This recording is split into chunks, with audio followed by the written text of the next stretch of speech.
Hello, and welcome to another episode of the William Branham Historical Research Podcast.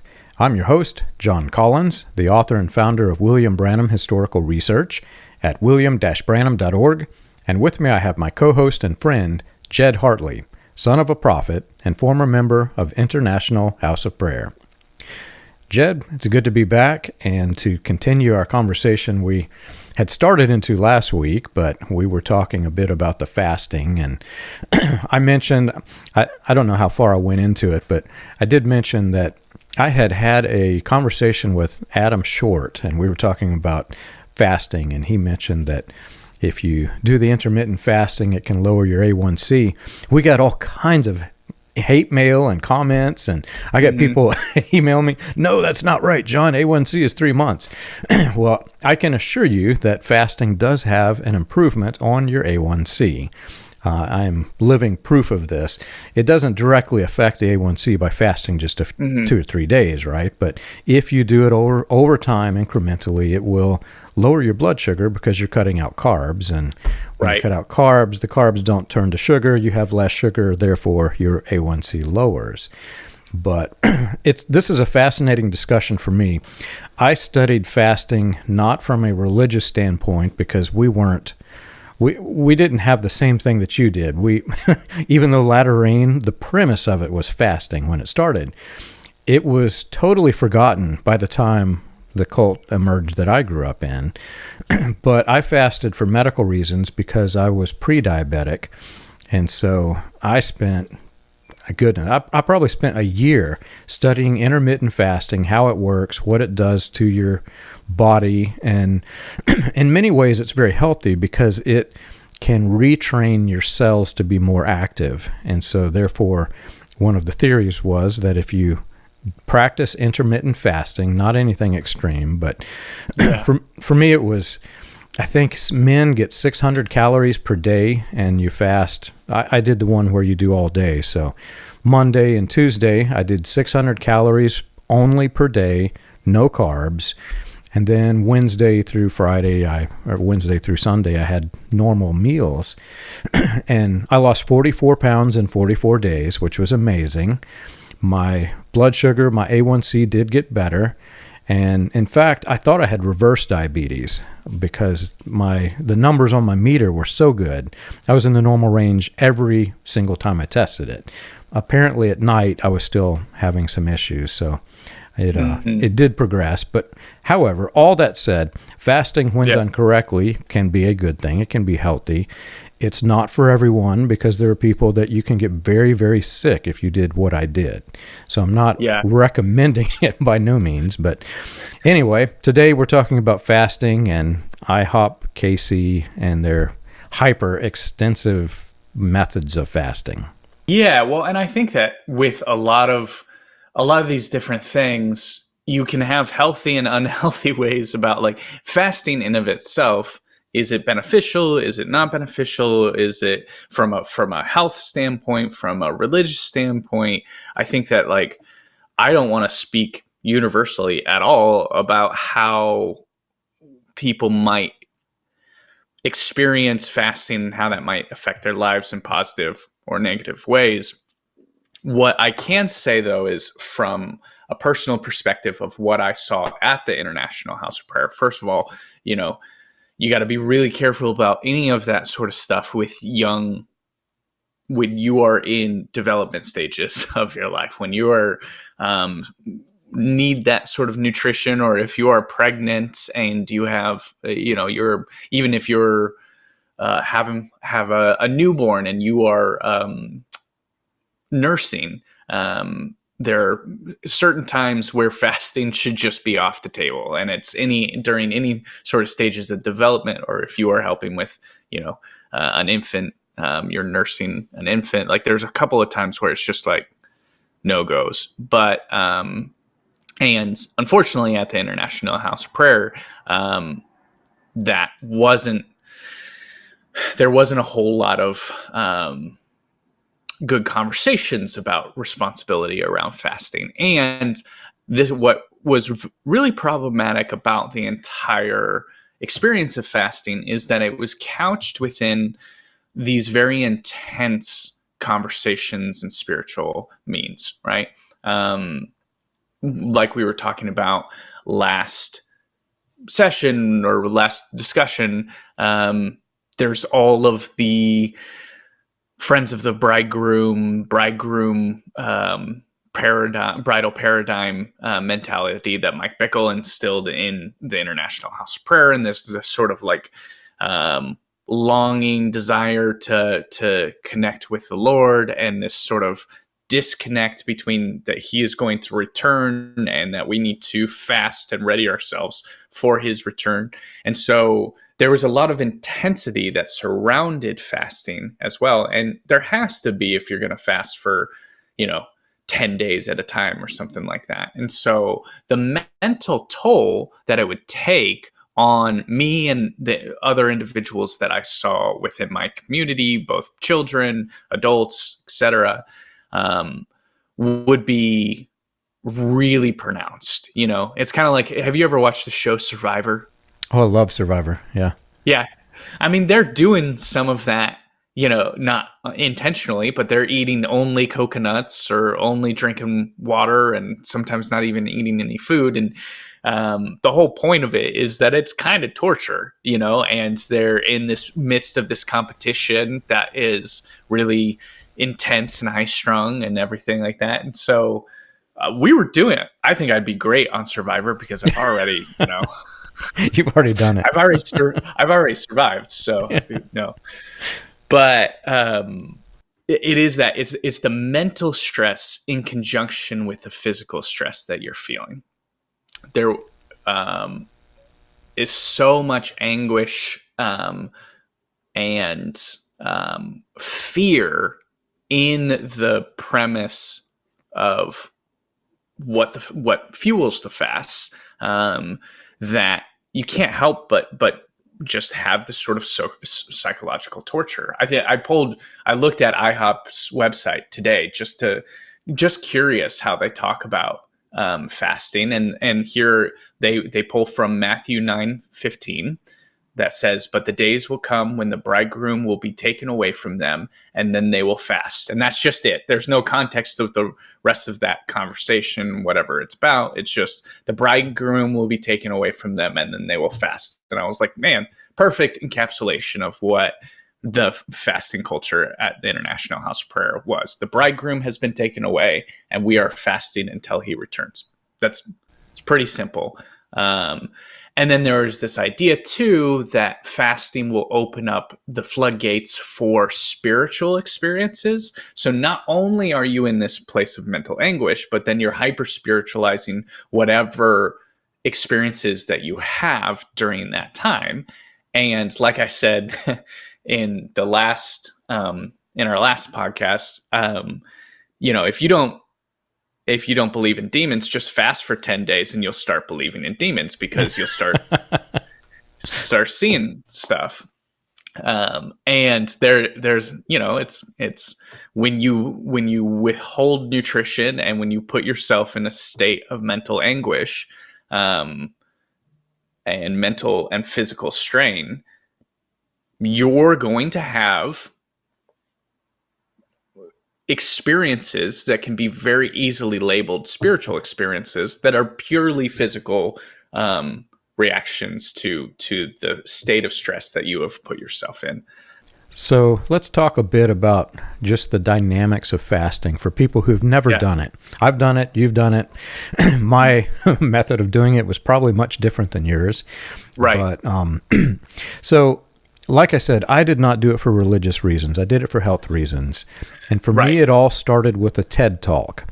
I was watching, I love to watch these TED Talks, and one day they had one on fasting and its positive effects on health. I can't remember what it was called, but I watched the guy talking, and he was a scientist of some sort, medical health scientist, and he was explaining at the cellular level how you can regrow cells through intermittent fasting. And he went through the different methods of fasting, intermittent fasting, one of which you fast for an entire day. You do not eat anything but 600 calories for men. I think it's 500 for women. And then there was another method during the day you eat during a certain window of time. You're allowed to eat your, pretty much anything you want, but then no meals between this window of time. So that started me on my journey of studying how fasting worked. And from there, I think it was the American Diabetes Foundation had an article on fasting, and that caught my attention because I was pre-diabetic at the time. I started studying numerous health reports from other countries, and some countries were saying this is the greatest thing ever. You can totally reverse everything from diabetes to cancer with fasting. And that got my attention. So I studied how it worked, and then I toyed around with doing it. And first I thought it would be easier to do this little window of time thing where you don't eat from, 7 a.m., 7 p.m., I think it is. That was the hardest thing I've ever done. You are, there's a word called hangry, which is a combination of hunger and hangry. You are that way constantly when you do this. So I got brave, and see, mentally I had this image before all of this study that fasting is just simply you don't eat and you starve and you suffer, which is, I think, what I've heard people describe from what was International House of Prayer. There's a lot of suffering involved. But when you do it the correct way, and you do it the key is I did it under medical supervision. I'm telling my doctor that I'm doing this thing, and she's praising me. She says, this is great. This has the ability to, for a lot of people, it has the ability to reverse the diabetes if you're pre-diabetic, and it has the the ability to bring it into remission if you are diabetic. So it can be a good thing. So I started doing the method where you fast for an entire day. Every Monday and Tuesday, I would eat nothing, 600 calories. So I'm eating like almonds, and then I ate some, I guess it was white chicken. There's certain meats that you can eat and can't. The first 2 weeks was the most torturous thing I've ever done in my life. But mentally, something happens after those 2 weeks, because it's like this switch flips inside of you.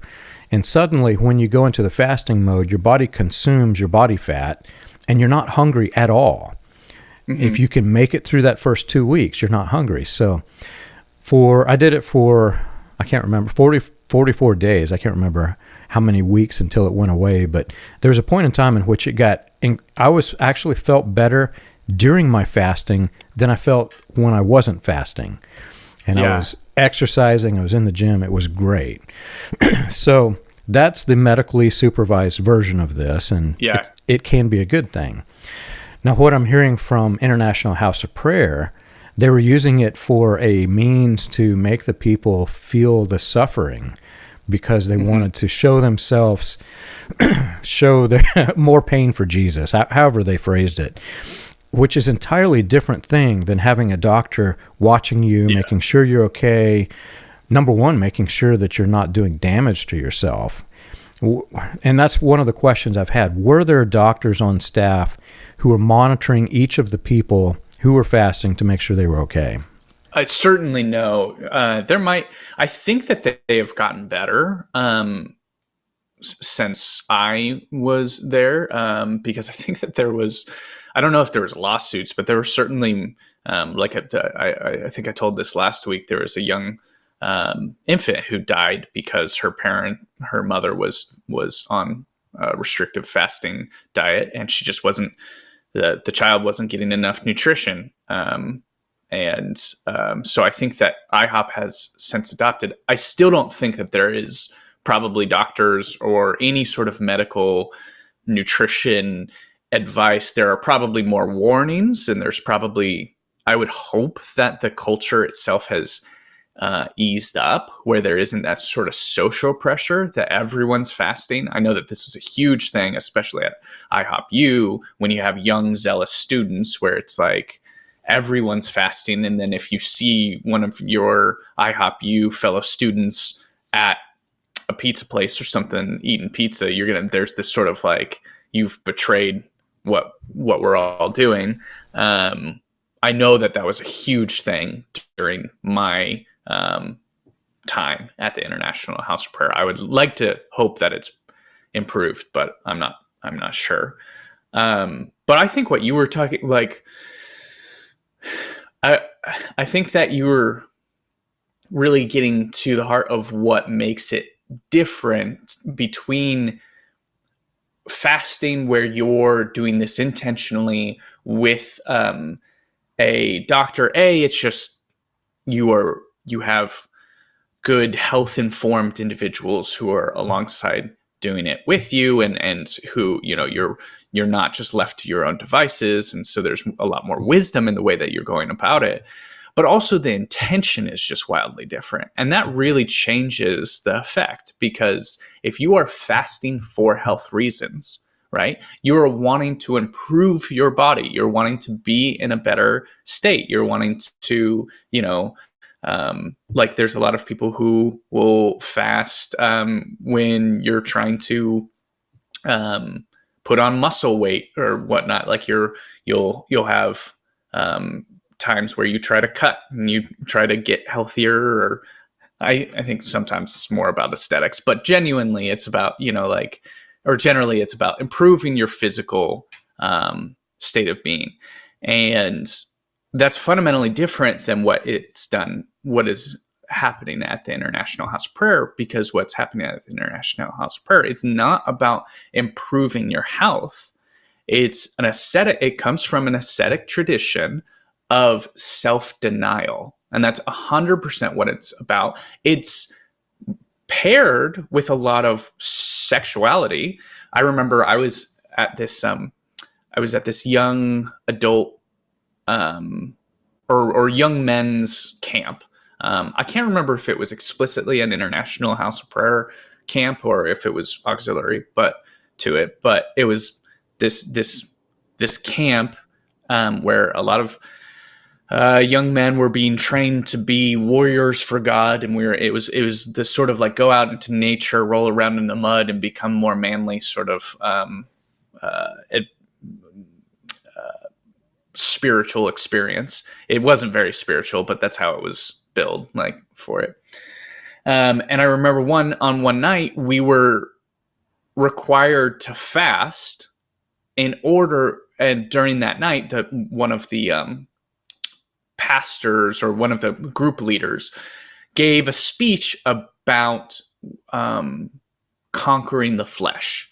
And for the young men, it was about, hey, you guys all, whether it's pornography, whether it's masturbation, whether it's having sex before marriage, whether it's, oh, God forbid, homosexual desires, like, this was the conversation. It was like, conquering the flesh, that we have all of these desires within us that make us evil, horrible, terrible people, and that we as sons of God need to overcome the desires of the flesh and need to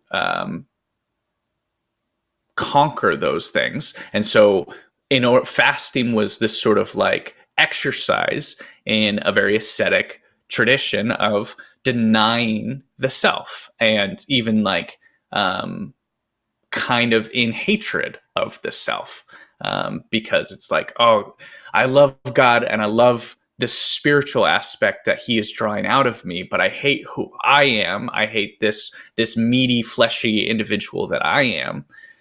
Which, when you have those ingredients, especially combined with young adults, you're going to have an epidemic of eating disorders, right? Because there's going to be a lot of individual with body image issues who hate that they're a little bit overweight, right? Or maybe they're not even overweight. Maybe they're fine, healthy weight, but there's this like fear and hatred around fat, that there are going to be a lot of different individuals who just start starving themselves, thinking that, like, there were so many conversations that I had with different individuals.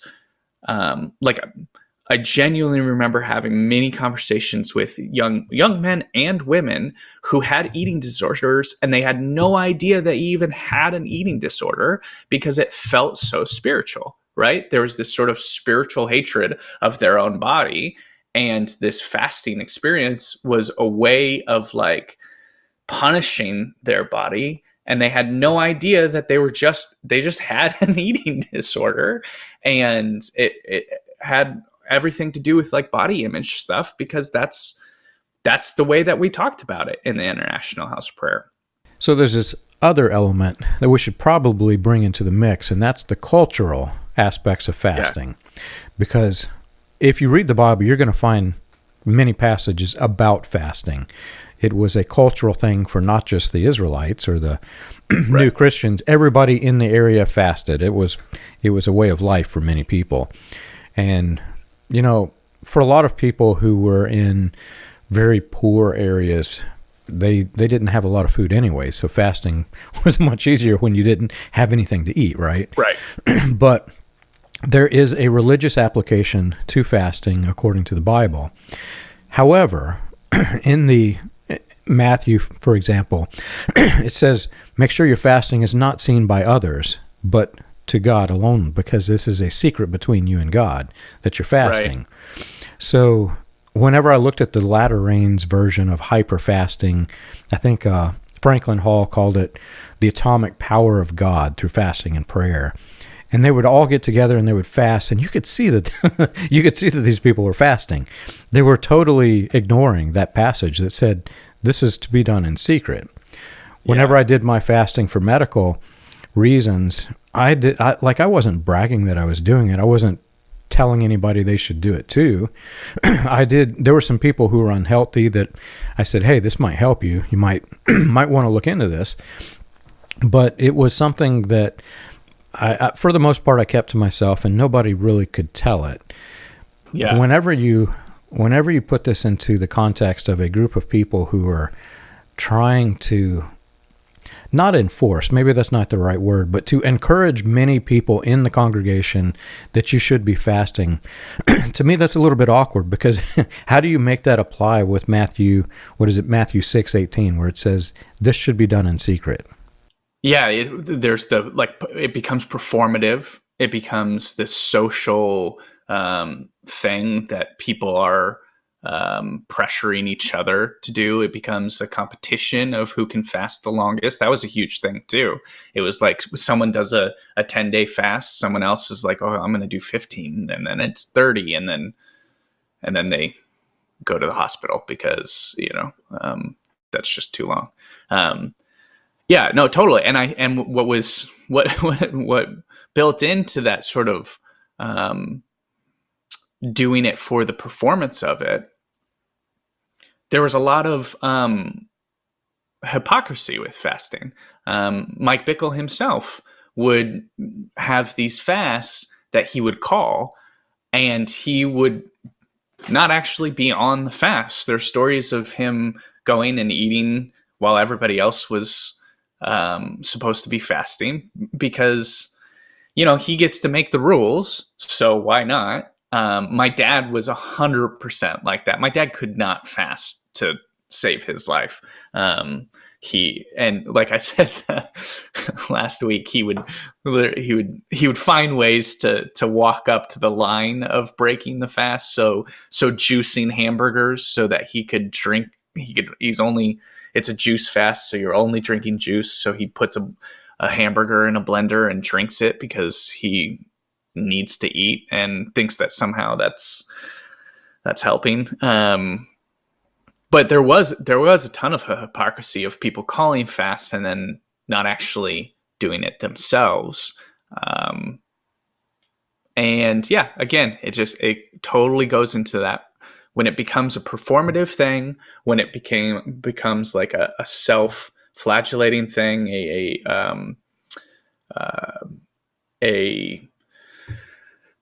an act that is done because you think that it contends with the heavens. I mean, these are all the ingredients that,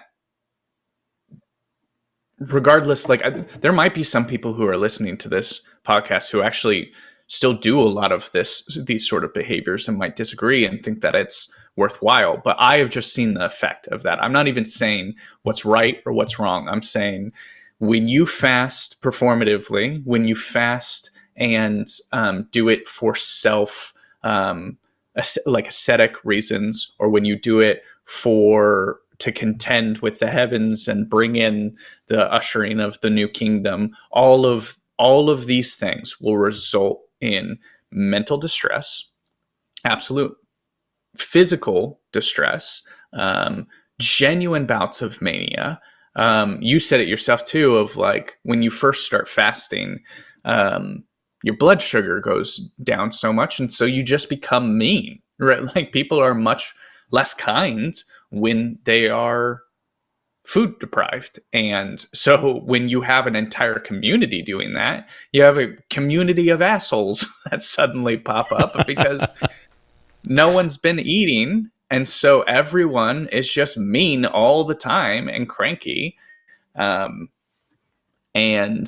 yeah, so that's the fruit of those certain behaviors. I obviously think stay away from all of them, because if that's the fruit,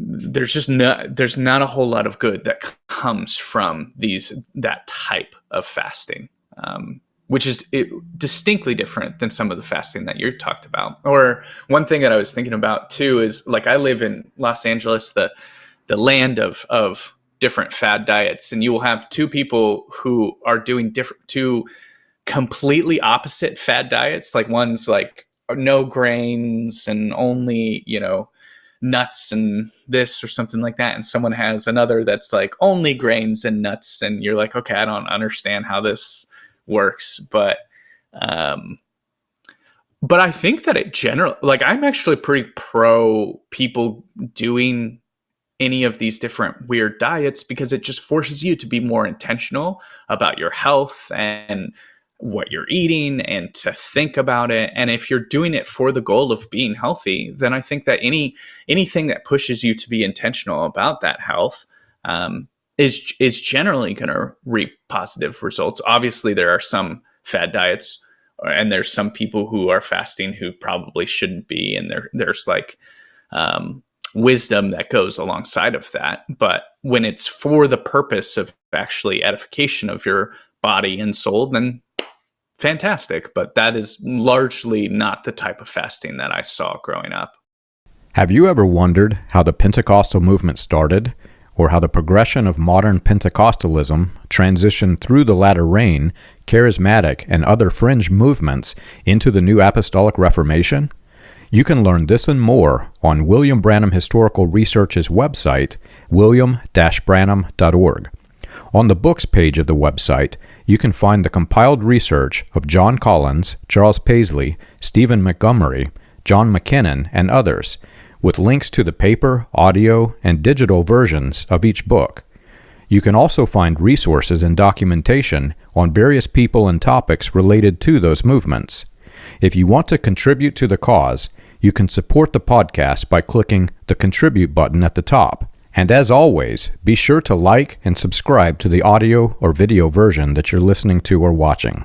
On behalf of William Branham Historical Research, we want to thank you for your support. So let's talk a little bit about the weirdness of fasting, because this also interested me greatly. Once I understood what it was and how, mine was medically controlled, which is the good way to do it. But once I realized that there were people abusing this for evil, I wanted to know why. That's just how my brain works. Like the Lex Luthors of the world, how are they applying this, right? And so if you study fasting, and even some of the scholarly articles will mention this, there were cultures in ancient history that abused fasting because they brought their bodies into a mode of survival. You must survive, you must live, and so your body is literally going into crisis mode when you're fasting long enough. And there were cultures that were doing this for spiritual reasons, because once you cross that line where your body is now, it recognizes that it's about to die, there are weird things that happen, some of which include having visions. There are people who can fast, and they can give themselves visions by fasting.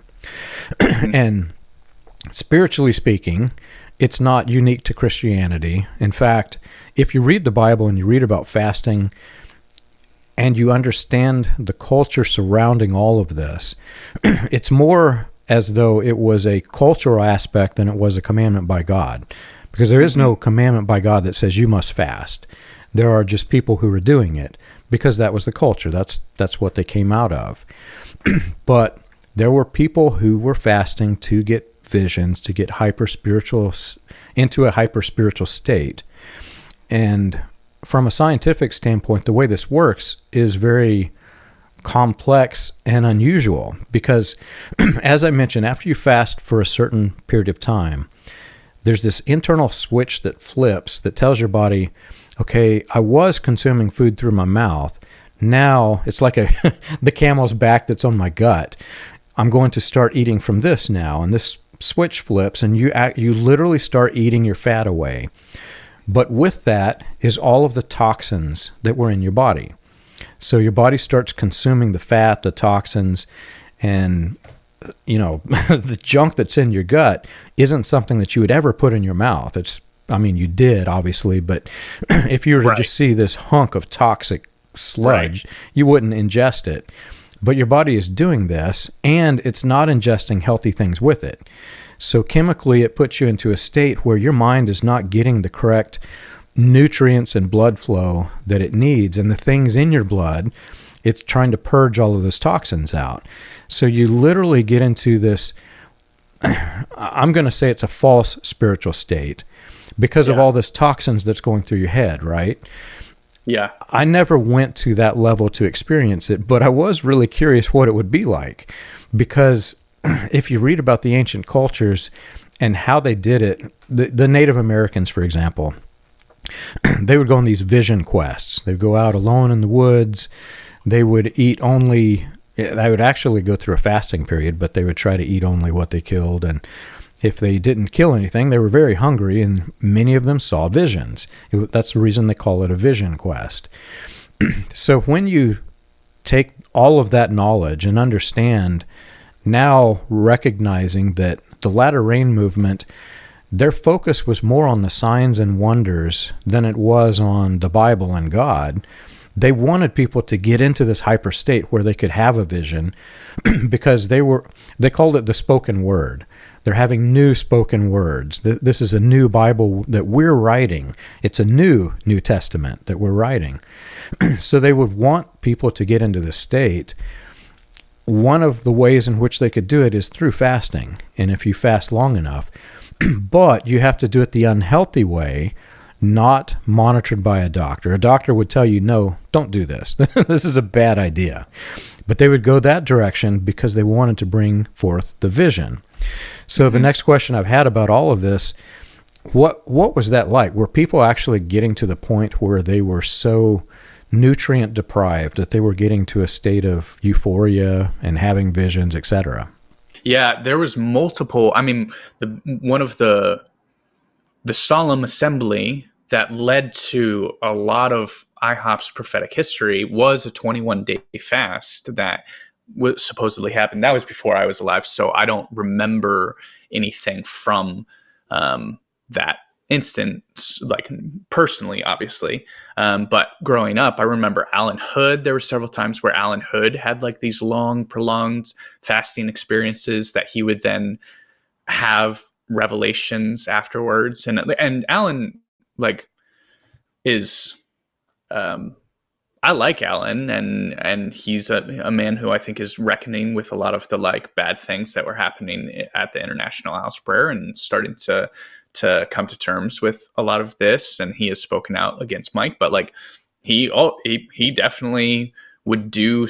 I remember several instances where you could see it on his face too, where he would go on these long fasts, and then he's a pretty tall individual, and he would just be sort of all skin and bones, very gaunt. And it's kind of that sort of like, I went into the wilderness and I have come back with a vision feeling. Mike would talk about doing that as well. Misty Edwards, she would fast, and you could see it on her face as well, where she would be heavily deprived of food, and then would have these sort of spiritual songs that would come out of these experiences that were very mystical. And so it definitely had this like mystical feeling about it. And as a child and a teenager and a young adult, even, I wanted to also experience those things. And especially if if you think about who Jedediah is at 15, 16, 17, 18, I am in a community in which I believe in prophecy. I believe in visions. I believe that God speaks to people as clearly as I am speaking to you now. But I haven't experienced any of that. I haven't had many dreams. I haven't had many prophetic words. I've had impressions, and I've read my Bible and felt like the Lord was speaking to me through some of these Bibles, but like I have not had this split the sky moment that seemingly my father has all the time, and that Mike Bickle has all the time, and that Bob Jones has all the time. And so I'm in a state where I'm wanting these things to happen. I don't think it's happening. I, of course, think it's my fault because I just don't have enough faith. So how do I gain faith? I deprive myself of food. I go on this sort of mystical journey on my own. And there were several times when the One Thing conferences would roll around, and I think I couldn't go for 20 days or anything like that. I can't even remember how long the most, but in the sort of 10s, 12, 15 region. I can't even remember. I know that I made it over 10 at least once or at least twice. But anyway, prolonged periods of time where you're just not eating at all and wanting to have these spiritual experiences. And then I kind of would have some quasi spiritual experiences, but truthfully, all of those spiritual experiences that I had while fasting were really horrific. They were really terrifying. Like I would have waking nightmares. I didn't sleep well. It would all be very like demonic in my sort of experience of it. So like it would just get weird. It would get super weird, and it gets super weird really quickly. And I don't think that this was done maniacally intentionally per se, but I think that there was this sort of, I think it's kind of like an abusive partner, or there's a lot of abusive behavior that people will do, not really even knowing how it is abusive. Like it's not a scheme that they're like consciously trying to gaslight their partner or certain things, but they develop behaviors that yield good results. So if you are Mike Bickle and you are saying some pretty extreme stuff about the end of the world, and you're saying some pretty extreme stuff about to specific women, and you're wanting them to believe that these prophecies that you and them, or that Mike Bickle and these young women will be together at some point. Like if you're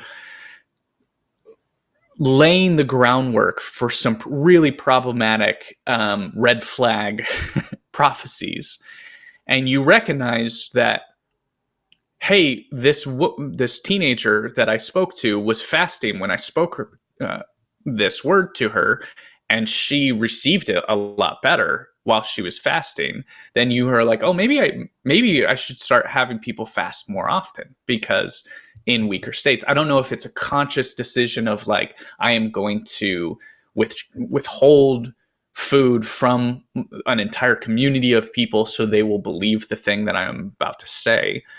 I don't know if it's conscious. It might have been. I certainly think that in Pentecostal history, there were characters like that, like Frank Sanford, for example, when he was doing his cruise around the world on his ship. Like he was purposely depriving the people within his on his ship from food, because he knew if they had food, they would probably leave him, and they would realize that everything that he's saying is absolute garbage.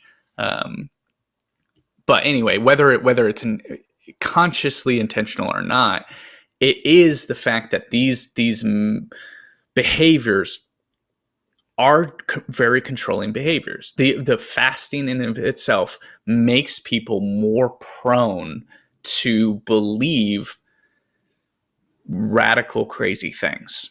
This is where, so this was the biggest thing when I was in my master's. I was getting my master's degree in philosophy, and I was writing about some of these religious topics, and I would talk with individuals about some of my experiences growing up at the International House of Prayer, which was always really difficult because people have zero grid. Like if you're in a secular world, you have very little grid for any of the things that I'm about to, any of my experiences growing up. It's always a very interesting conversation because it's hard to explain all of the dynamics of what I experienced. And it is also really, really difficult to get secular individuals to care about the deceived, like to care about the Pentecostal community who is being deceived by these charlatans, the Frank Sanford types, the Mike Bickle types, the Bob Hartley types, because there's this sense of like, these individuals should have known better, right? It's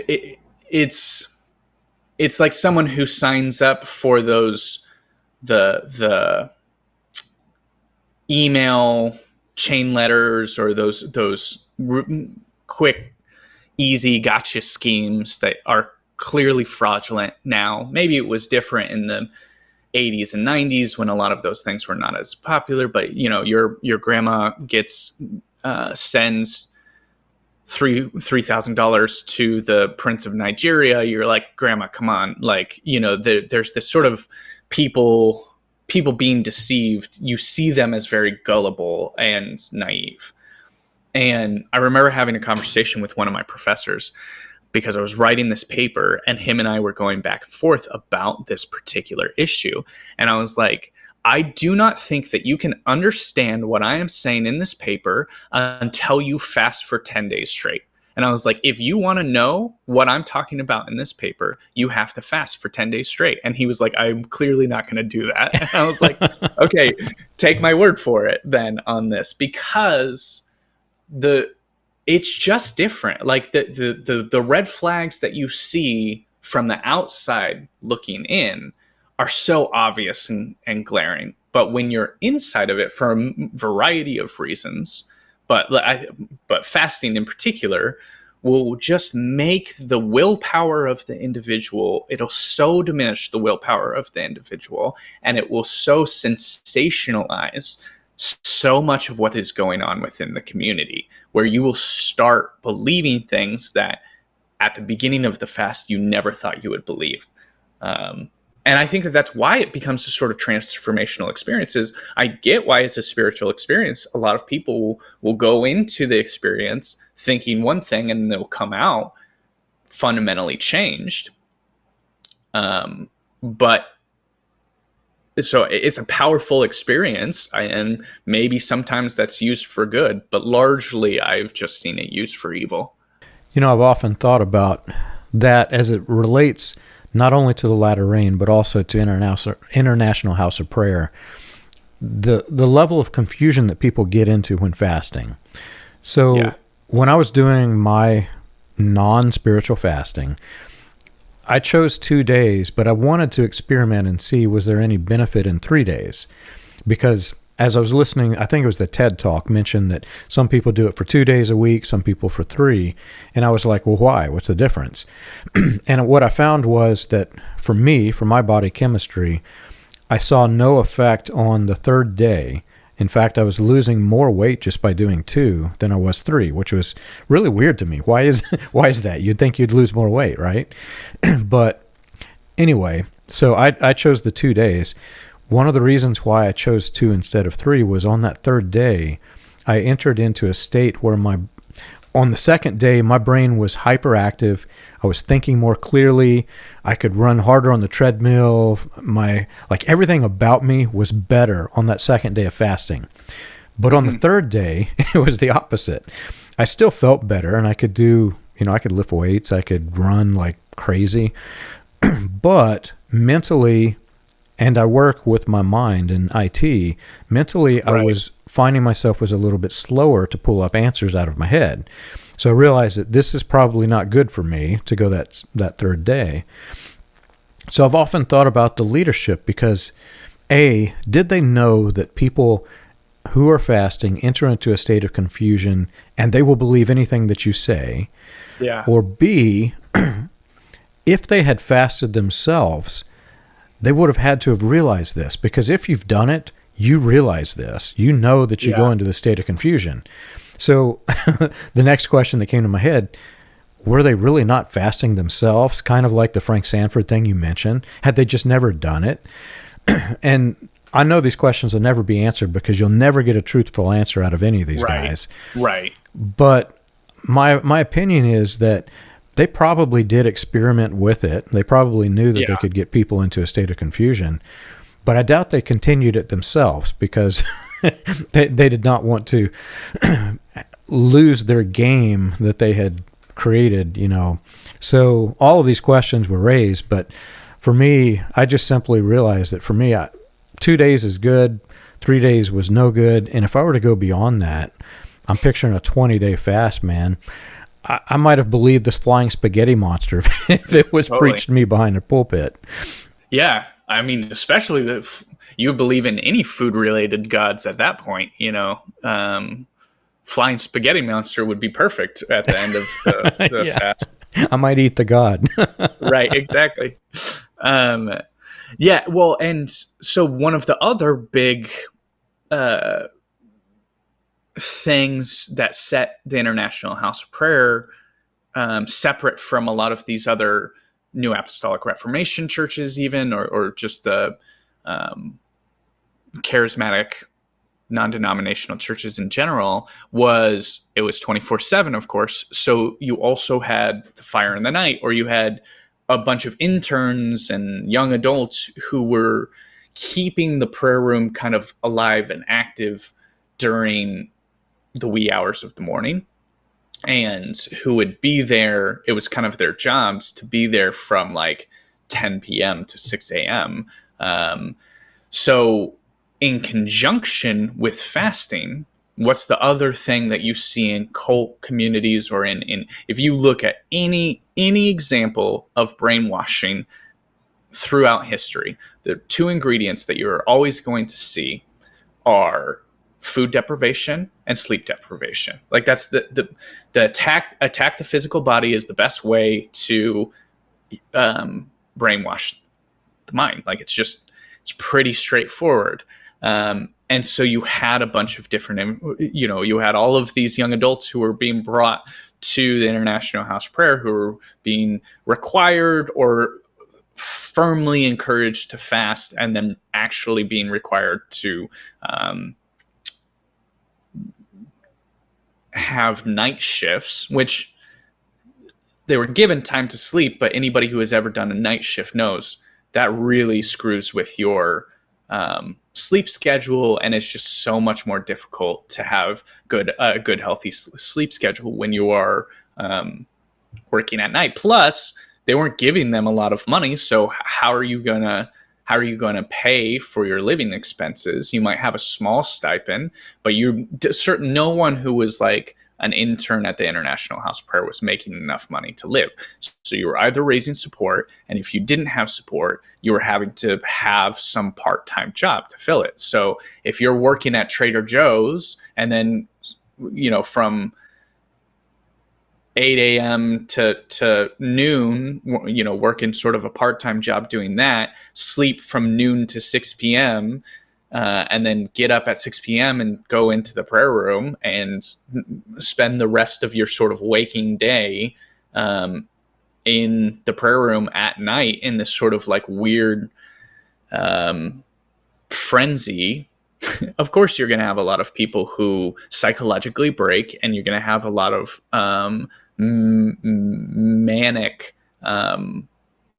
people within that community. So was it a coincidence that Mike Bickle created a community that had sleep deprivation and food deprivation as two of its like main core elements? It probably wasn't.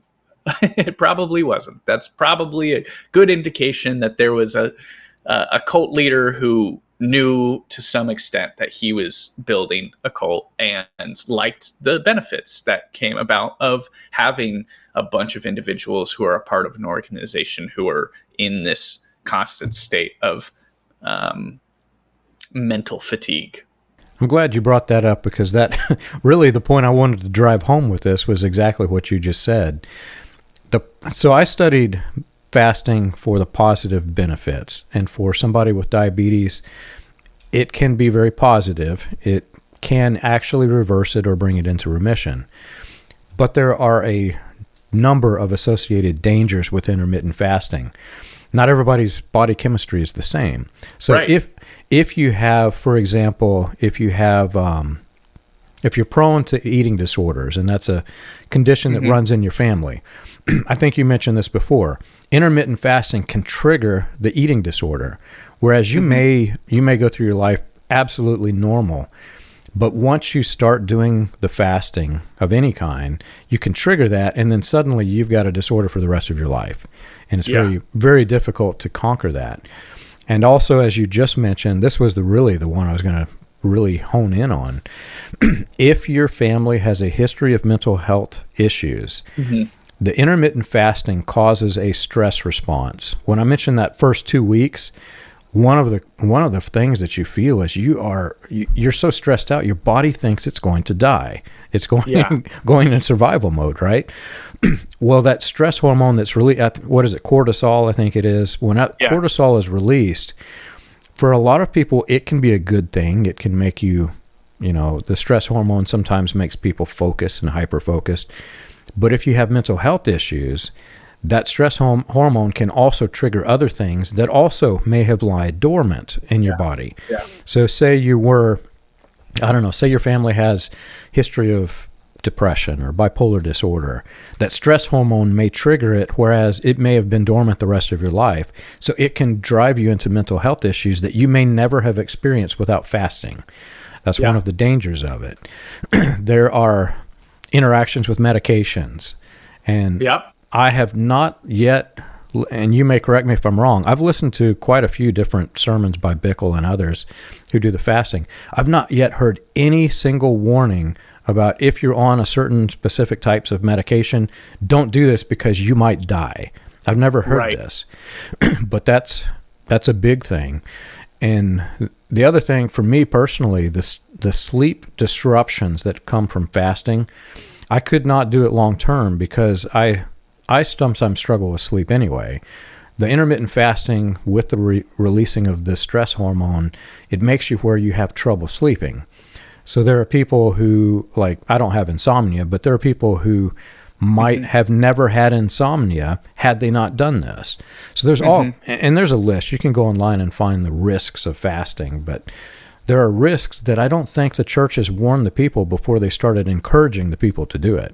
Well, and I think that what we've been touching on a lot is that a lot of the risks, a lot of the things that start going bad with fasting, even if it started going bad, you don't have any system to know that it's going bad, right? So if you have a history of mental illness, like in the Hartley family,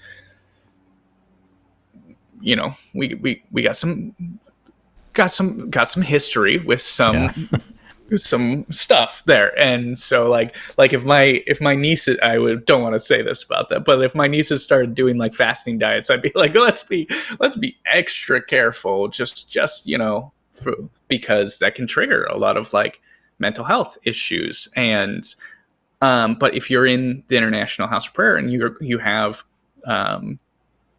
dissociative identity disorder within your sort of family history and those sort of patterns, and you start feeling like a different person, or you start having thoughts that don't feel like that they are yours, or you have sort of intrusive thoughts, or if you start hearing voices or all of these different things, It's not going to be like, oh, I'm fasting and I'm probably having symptoms of fasting. It's I'm fasting and now it's opening up a spiritual world to me. This isn't me talking generally about that. Those are all experiences that I had when I was fasting, where I started feeling not like the same person, and I felt very fractured in my mental state. And I thought that that was a good thing. I thought that that meant I was on the precipice of these divine revelations. So the red flags that are associated with fasting aren't even red flags within this community. To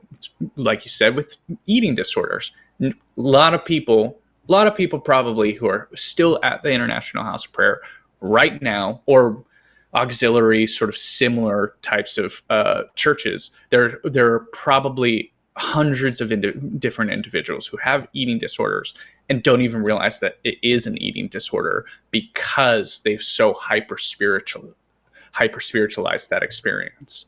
A lot of people probably are having sleep issues. Again, don't realize that it's actual symptom of the lifestyle that they're doing, but think that it's some sort of spiritual attack. You talk about Mike Bickle never warning, hey, if you're on these certain medications, don't fast. Medication isn't talked about at the International House of Prayer. Like that, there's a long tradition in the Pentecostal community to not talk about medicine at all. You have different levels of that. There are some who throughout history have been like very anti-medicine, and then there's some, it's kind of a mixed bag these days, where if you do take medicine, there was huge issues about taking medicine for mental health reasons. There's no such thing as ADHD, there's no such thing as bipolar, there's no such thing as, like, these were all not mental issues, they were spiritual issues or something like that. So if you took medication for those things, that was stigmatized. And even for physical issues, it was kind of stigmatized of you don't really take medication, and you certainly don't do it openly. So of course Mike Bickle isn't going to be talking from the pulpit about, like, hey, if you are on these medications, don't fast, because it's sort of this perfect storm of all of these different elements of, you have people who are sleep deprived, you have people who don't have good knowledge around mental health issues. You have a culture that actually stigmatizes medication for mental health issues. You have this intensity and loathing, and a lot of fat phobia, and a lot of body phobia, or body hatred, and that is part of this community. So it kind of all coalesces to create this perfect storm of misery for a large group of individuals. I think that so many people would resonate, even people who are still huge International House of Prayer supporters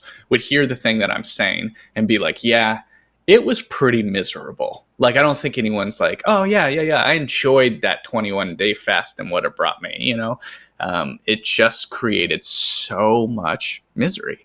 It's like you're reading the playbook that I'm going by. We did not compare notes before this conversation. It's all off the cuff. But the last point that I was going to drive home, which you somewhat did, the combination of positive confession with intermittent fasting is deadly. Because, so for me, I didn't care about positive confession. This wasn't a spiritual thing. I did it for health reasons. I knew the point in which I had gone too far, and I could feel the negative things flowing. I could feel it wasn't good for my body when I went too far with it.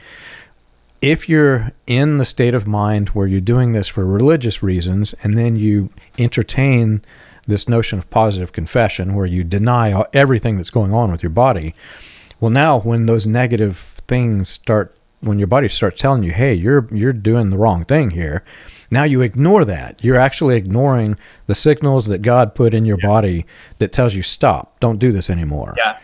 And that's really, I find no Bible basis whatsoever for that. There's nothing that tells a person in the Bible to continue fasting when your body's telling you don't do it. Number one, like I said before, it's a cultural thing, but more than that, if your body is telling you don't do it, and the consequences of that, like I mentioned, can range from physical disorders to health issues to, who knows what else. This is a bad thing. This is not something that you should be doing. So for me, I was fortunate that I did it for medical reasons and didn't have that background. I feel really sad for people that were raised in this, especially children. I can't imagine being a child in this, but so glad that you got out, and hopefully somebody who grew up in this who may or may not be, I don't know if they are, but entertaining the idea of continuing fasting after escaping this, think through it a little bit more critically is my advice. Yeah, totally. And I'm the one thing that I think to hammer home too, like if I had been told one thing at 15 years old about in regards to fasting is like, don't hate your body. Don't have this toxic relationship with your own physical body, because that it caused so much pain and mental, emotional, physical discomfort in my life because I internalized so much of the rhetoric that I grew up with. And I wish I hadn't. I wish I had not gone on those fasts. I wish I hadn't internalized this sort of ascetic, conquer the body by beating it into submission idea, because it just ended up hurting me. Well, I'm glad we talked through it, and I learned a lot on this. I've not had these conversations with anybody else, so very glad we did this, and hopefully somebody can find some helpful information in it. So if you've enjoyed our show and you want more information, you can check us out on the web. You can find us at william-branham.org. For more about the dark side of the New Apostolic Reformation, read Weaponized Religion, From Christian Identity to the NAR, available on Amazon, Kindle, and soon Audible.